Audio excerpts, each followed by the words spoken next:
Alberta girl. I've seen oil prices go up and down my whole life, but this particular down seems more serious than some of the others we've seen in recent years. But that's why we've got Gary here to help us put this all in perspective. So can you tell me and our listeners, how have things changed since the summer for oil prices and how serious it is? Oh, let's talk about Jian Ghomeshi instead. No, I think we should distinguish ourselves by being the only podcast in Canada not talking about Jian Ghomeshi. We can't because we just did now, but no, oil prices, please. Well, I say that in jest because I'm going to make your heads hurt. I mean, when you talk about oil prices these days, there are so many moving parts that it makes my head hurt, and I get paid to follow this stuff for a living. So bear with me here. I'll try and skinny it down to something that's digestible at least. So we've had about a 30% drop in prices since June. I think Brent, the international grade, peaked around 115. It's around 82 this morning. WTI, the North American light crude benchmark, peaked around 107 in June. We're at about 77 and change this morning. Ouch. So that hurts. This isn't 2008 though. In 2008 we had a drop of near 80%. I crunched the numbers yesterday. It went from 147 to 33 between June of 08 and February of 09. Now that's a plunge. Yes. So we're not in that kind of ballpark. We have had a major decline in it. It's hurting. Let me try to explain what I think is happening. We've got relatively soft global demand growth. There is growth, but it's slower than expected.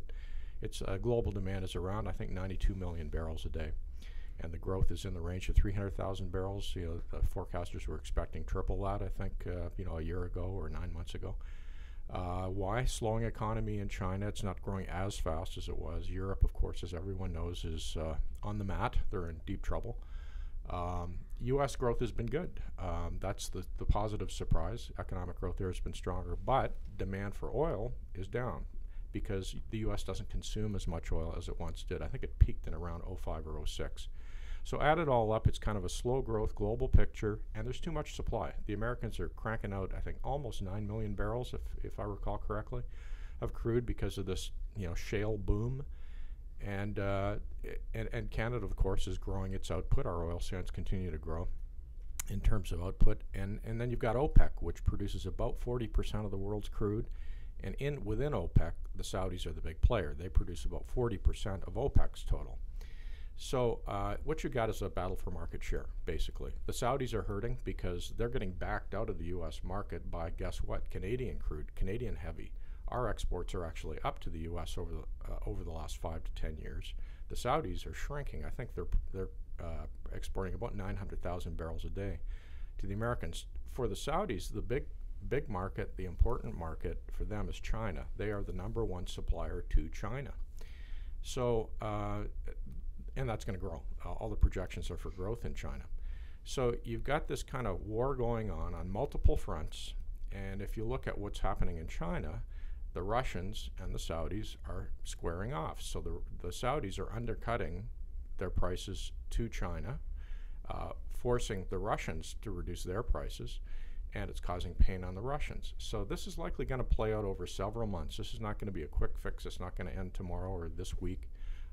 This is going to be a months-long process before it's sorted out. OPEC may have to cut production to bring some stability back into prices. The American shale producers, who are high cost in some cases, about a third of U.S. shale is apparently uneconomic below 80.